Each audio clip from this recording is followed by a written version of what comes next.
Boa tarde, tudo bem com vocês? Eu sempre muito feliz aqui fazendo o programa da Rádio Mundial.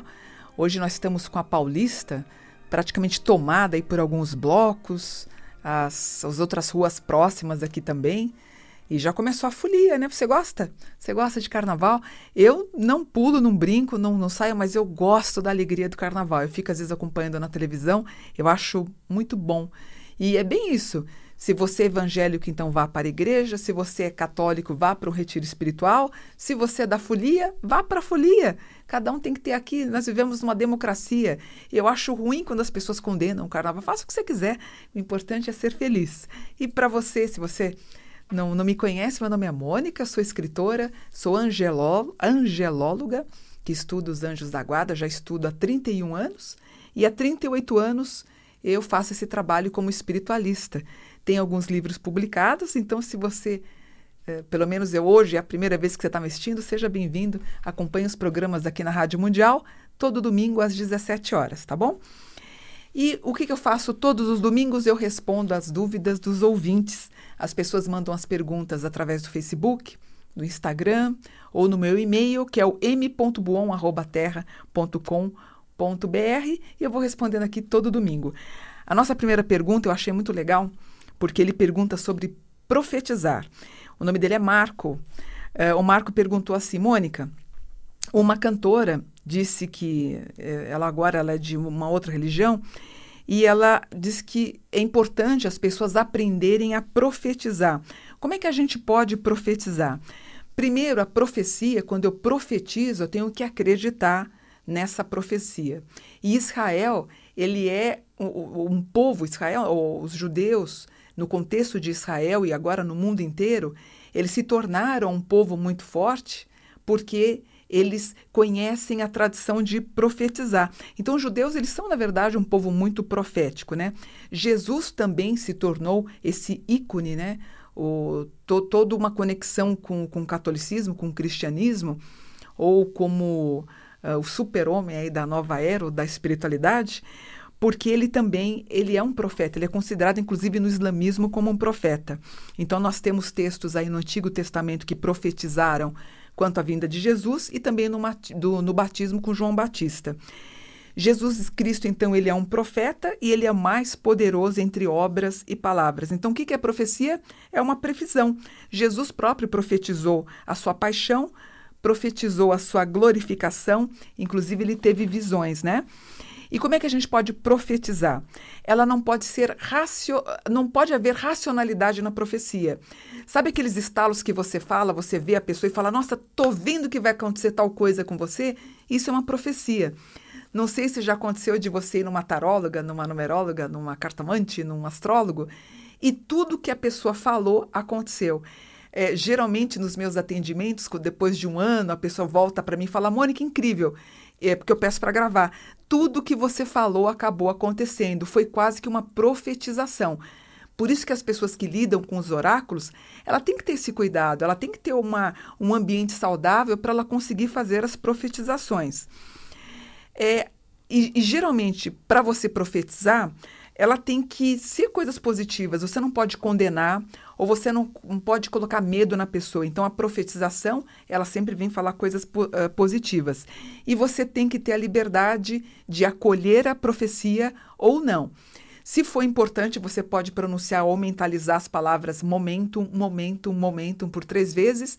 E se a pessoa, numa infelicidade, profetizar uma coisa ruim, você vai falar a palavra inconstância. Você pode até falar 3 vezes, inconstância, inconstância, para poder cortar o negativo. Vale também pela praga. Se alguém está te praguejando, falando alguma coisa, você nunca vai arrumar namorado, porque você é muito difícil, você vai ser muito triste. Mentalmente você fala: protege-me Deus, protege-me Deus, protege-me Deus. Ou você pode falar inconstância, inconstância, inconstância. Portanto, a profecia, ela tem que confortar e sempre dar a esperança, tá bom? Outra pergunta, Mônica, eu achei boa, porque até eu fiz uma limpeza na minha casa, eu queria falar sobre isso. Mônica, eu sempre arrumo a minha casa e ela está sempre bagunçada. E quando eu recebi esse e-mail, eu estava dando uma limpada na minha casa. Eu tenho pânico, eu tenho pavor de ser uma acumuladora. Eu tenho uma casa muito grande, a minha chácara. Na verdade, são 4 casas, né? E vieram muitas coisas de São Paulo, porque eu tinha editora, eu tinha 2 outras casas também com produtos, etc. Então, eu tive muito móvel, porque a casa que eu tinha aqui em São Paulo, na época das escolas, elas um pouquinho copiaram os modelos da Lenda Lenda. Então, você entrava, tinha um carpário, tinha uma pontezinha para você entrar, você entrava na casa, tinha um monte de móveis de madeira um pouquinho mais rústicos. Então, quando eu desocupei as casas e fui morar no interior, essas lojas que estavam montadas foi para minha casa. E a chácara onde eu moro hoje é uma chácara grande. E eu tenho, assim, pânico de ver coisa amontoada na minha casa. Então, eu chamei o rapaz que mexe com reciclagem, ele levou a maioria, móveis novos, tanto que ele depois acabou vendendo, ele fez até um bom dinheiro. Aquelas mesas lindas, eu falei, eu não quero nada disso. Meu filho também, ele tem pavor de ter coisa amontoada. E a única coisa acho que eu tenho muito é livro. Acho que eu tenho muito livro. Eu tenho, assim, a parte do salão, assim, eu tenho 1, 2, 3, acho que eu tenho umas 5 prateleiras de livros grandes. Esses eu fico com o coração um pouquinho cortado. Acho que eu doei há uns 2, 3 anos atrás. Eu cheguei a doar 1000 livros. Eu doei para reciclagem e doei alguma coisa para alguns amigos. Mas assim, me incomoda muito ter coisas esparramadas em casa. Eu tenho o mínimo possível. Se na tua casa você arruma, ela está bagunçada, pode ter certeza que você está com coisa a mais. A gente tem que fazer uma limpeza ou deixar na porta de casa para alguém levar, mas você tem que desfazer de algumas coisas. Se está muito bagunçada, a energia não flui. E você só vai ter coisas na sua vida, boas, entrando na tua vida, se você desfazer das coisas que estão amontoadas. Tem um amigo meu, você entra na casa dele, você não consegue andar, gente. Você anda tropeçando nos pacotes. Ele tem, assim, 10 pares de tênis, 10 pares de chinelo, tudo em caixa, ainda guardando a nota fiscal. Gente, isso é terrível. Não é que eu tenho nada contra a nota fiscal, mas assim, não dá nem mais para enxergar uma coisa que ele comprou há 10 anos atrás, 8 anos atrás. Ele pode ter aí uma síndrome do acumulador. Isso é ruim, né?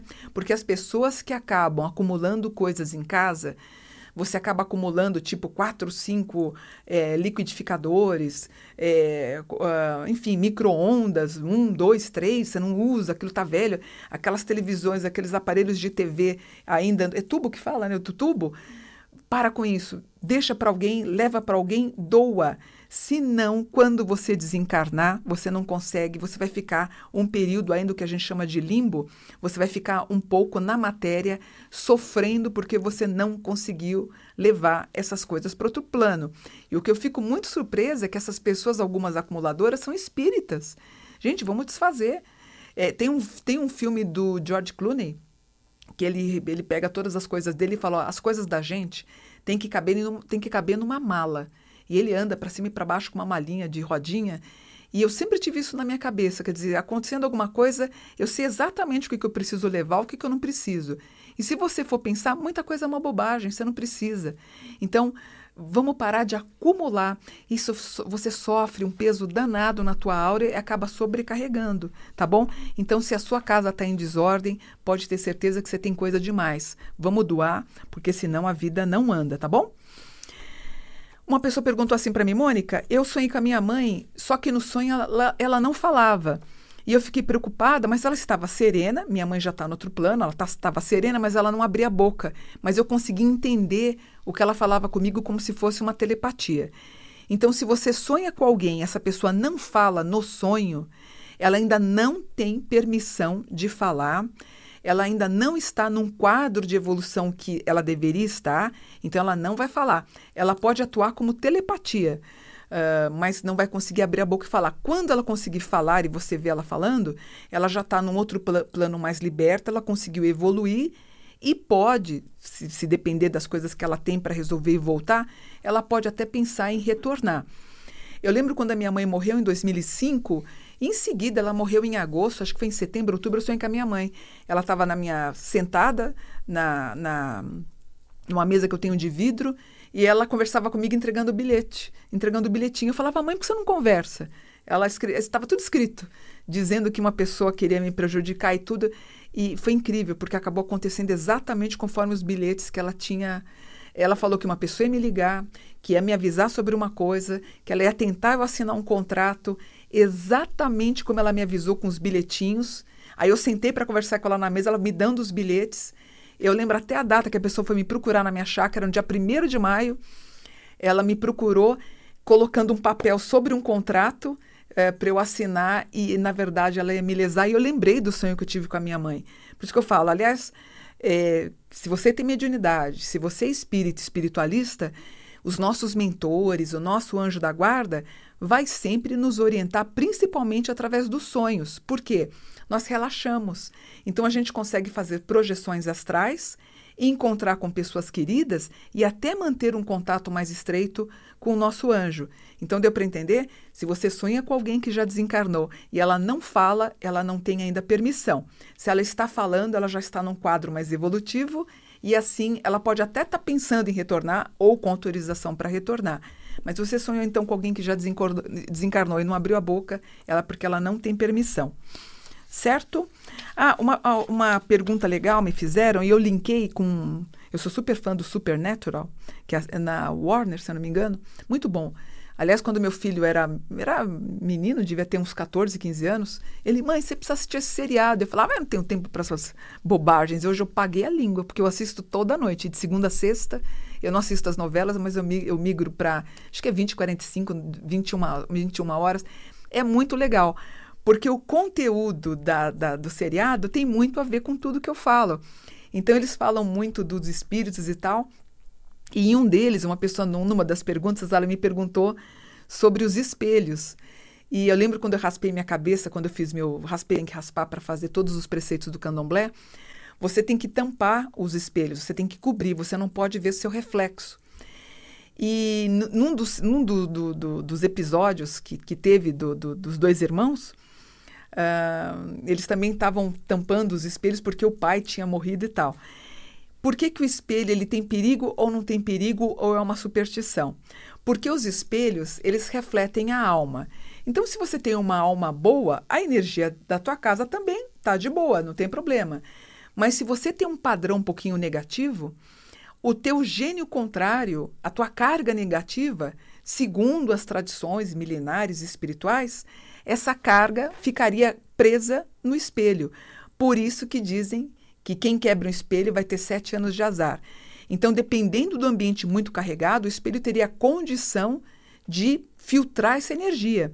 Tanto que no Feng Shui, ou Feng Shui, você encontra um espelho com 8 lados, com 8 pontas, para poder pegar a energia negativa da pessoa que está entrando na sua casa. E outra coisa, né?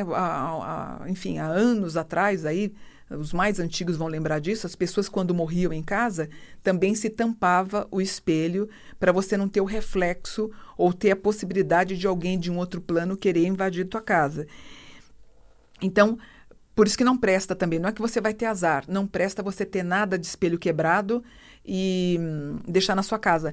Gozado, você sabe que na minha chácara, que ela é toda de madeira, uma vez, eu tenho assim, bem na entrada um armário, onde tem os copos e tal, mas deu uma estalada assim no armário, mas rachou o espelho. Eu falei até para o meu filho, peguei carga, mas na mesma hora ele falou, mãe, coisa mais feia, troca. Fui lá no retorno, que tem um lugar onde tem a vidraçaria lá, já pedi para trocar, limpei e arrumei. E copos também, quando quebram, também teriam essa faculdade de poder dizer que o ambiente está um pouquinho carregado. E como é que a gente descarrega? Um pouquinho de água e sal. Num copinho, não pode ser copo de plástico, pode ser no copo. Em ambientes muito pesados, ele chega a parecer que você jogou um sorrisal. Ele vai até para fora. Então, é bom. Como eu tenho muitos cães em casa, agora nem tanto porque eles morreram, porque eu cuido dos cachorrinhos na fase final deles, né? Eu adoto eles, então não dá porque eles ficam, não quero que contamine eles também. Então, uma das coisas, até eu evito um pouquinho de cliente não, dos consulentes irem até a minha chácara para fazer os atendimentos de mapa, até para não deixar a chácara numa movimentação por causa dos animais, eu peço para fazer por Skype por causa disso. Mas quebrou o espelho, realmente não é um bom sinal, é bom você trocar ou desfazer, tá? Aliás, tudo que é quebrado, desfaça. Se der para colar e deixar bonitinho, cujo reparo ele ficou tão perfeito que não dá para notar, pode ser. Eu tenho alguns anjos que acabaram caindo ao longo do tempo por ter... Eu tenho anjos, estátuas de anjo que tem 30 anos, né? Alguns que eu já contei uma passagem para vocês, eu tenho um que eu ganhei do Patrick Swayze, eu não vou desfazer nunca. Então ele quebrou a asinha dele, está lá coladinho, bonitinho. Quando eu o conheci há uns 15 anos atrás, não me lembro. E ele me presenteou, eu presenteei ele com um anjo, ele me retornou depois com um. Então eu guardo esse anjo, está lá comigo, certo? Que mais? Aqui, ó. A Joyce perguntou para mim: boa tarde, Mônica, saúdo você com a paz de Cristo, eu te assisto, te gosto muito. Eu também sou seguidora no Instagram. Quer me seguir no Instagram? Mônica dos Anjos 72. Todo dia eu posto uma mensagem de otimismo lá no Instagram. Eu pergunto a você se a nossa mediunidade pode ser alterada por vontade própria para uma outra especialidade, se podemos, conforme os anos avançar e ficarmos mais velhos, experientes, e a mediunidade, ela se afina, melhor, amplia? Desde já eu lhe agradeço, um grande beijo. Eu sempre digo, eu comecei em casa sozinha, bem autodidata, eu já tinha um centro espiritualista no meu quarto, e a minha madrinha, ela vendo aquilo, ela me levou para a Umbanda, eu fiquei na Umbanda por 2 anos, aí falaram que a minha mediunidade era muito forte, eu fui procurar ajuda no candomblé. Quando eu cheguei no candomblé, já contei algumas vezes para você, a senhora que abre a porta, ela olha para mim e fala assim: estávamos esperando você. Eu falei: Senhor, o que eu vim fazer aqui? Quando eu entro no terreiro, entra o pai de santo, era o pai Arthur, para falar comigo, eu bolei. Quer dizer, o orixá acabou incorporando e eu pedi para ficar na casa. Aí, por isso que eu fiz toda a raspagem para o orixá, etc. Então, eu já fui da Umbanda, já fui autodidata, fui no candomblé, já frequentei centros evangélicos, até porque a minha família da minha irmã, ela se tornou evangélica, eu acabei acompanhando em alguns cultos. Conheço bastante coisa sobre a espiritualidade, mas o que eu gosto, já joguei tarô anos, depois fui escritora, sou escritora, e hoje eu faço meu trabalho como astróloga, ou seja, a mediunidade, ela vai avançar, ou eu tenho um amigo meu que é o Luiz Pellegrini, um super conhecedor de filosofia, de temas místicos e espirituais, ex-editor da Planeta, hoje ele ama a Umbanda. Então, eu começo com a Umbanda, ele está na Umbanda agora, eu nem sei quantos anos ele tem, deve estar com 60, 70 anos, enfim, mas você vai migrando e se alternando de religião ou de espiritualidade, conforme você se sentir bem. Eu lembro quando eu deixei o candomblé, que eu despachei todos os meus axés, todo mundo falou: sua vida vai para trás, sua vida vai acontecer um horror. Não estou desfazendo, pelo contrário, eu entreguei com muito carinho, até porque eu não queria mais lidar com a energia do candomblé, e em seguida eu acabei tendo meu livro adquirido pelo Jô Soares, acabei fazendo o programa dele na década de 90, foi um grande sucesso, e todas as pessoas que estavam me colocando medo, eu falei: e agora? Quer dizer, o meu orixá está na minha cabeça. Não é porque eu não os cultuo mais que eu não vou, eu agradeço sempre aos meus orixás. E para mim teve um impacto muito grande ter ido para o candomblé, porque eu já era vegetariana quando eu fui. Então o sacrifício dos animais me chocou demais. E tanto que quando eu fiquei na camarinha, que é o roncó, que eu fiquei lá deitada, eu tinha que ficar deitada junto com o irmão de santo, que era um filho de Oxalá, eu acabei só comendo as frutas, o coco, né, que eu sou Logum-Edé, então teve as comidas para Oxum e para Oxóssi, mas a parte dos animais eu acabei não comendo. Tanto que depois até eu fiquei um pouquinho doente, porque eu não estava comendo nada o que era oferecido lá. Isso para mim foi um choque quando eu vi assim, o sacrifício dos animais. Quando eu fui para o candomblé, eu não imaginava o que era, né? Para mim foi um pouquinho chocante. Eu pedi para sair, continuei cultuando os orixás do meu jeito, sem o sacrifício, durante mais de 20 anos, mas hoje eu só fico como astróloga. E não pode sentir medo. Eles também, como deuses, como anjos superiores, eles vão entender as suas passagens, né? Deixa eu ver. Tem essa aqui, ó. Mônica, o que é a chave de Salomão? Ou clavícula de Salomão? As pessoas acreditam que a chave de Salomão, a autoria, então, é do rei Salomão. Isso foi muito divulgado na Idade Média. As chaves de Salomão, eles são, na verdade, é uma composição de 36 pentáculos, cuja energia é fundamental para você obter tudo de bom na sua vida. São símbolos mágicos, basicamente. A maior fonte de energia é o pentagrama ou o tetragramaton. São grandes fontes de energia. No livro A Magia dos Anjos Cabalísticos, eu coloco uns 10 pentáculos de Salomão. Eu coloco no livro e são fontes de energia que você pode usar para para melhorar a tua vida. Você pode usar como um talismã, como um pantáculo protetor, certo? Por exemplo, uma pessoa perguntou, sempre me perguntam sobre o anjo do dia. Para saber sobre o seu anjo guardião, você pode adquirir esse livro, que é o Anjos Cabalísticos, de minha autoria. Nesse livro, o que aconteceu? Alguns rabinos, eles desdobraram o nome de Deus Yahvé, e junto com o versículo poderoso e misterioso do Gênesis, e eles encontraram o desdobramento do nome de Deus e desdobraram 72 vezes. Esses 72 anjos cabalísticos fazem parte desse livro e cada dia você tem a regência de um anjo. Então, por exemplo, hoje, que é dia 4, né? 4 de fevereiro, hoje nós estamos com a proteção do anjo Omael. A letra hebraica do Omael é o Val, Men, Aleph e Lamed. A proteção dele geralmente vibra no mês de junho. Também ele protege a Índia, regido pelo planeta Sol, e ele passaria na Terra das 9h40 às 10 da manhã. Então, se você está fazendo aniversário hoje, você tem a proteção do anjo Omael. E a leitura do Salmo, se você quiser fazer, é o Salmo 70. O Salmo 70 é muito bom para as pessoas que estão se reabilitando de problemas de saúde, passando por problema como câncer ou com depressão. O Salmo 70 é muito bom. Esse Salmo 70, ele ajuda as pessoas que estão em desespero a ter mais paciência e também as pessoas que estão com depressão. Domina a proteção ao reino animal e influi na perpetuação das espécies e das raças. Também ajuda e influencia as pessoas que trabalham com a medicina.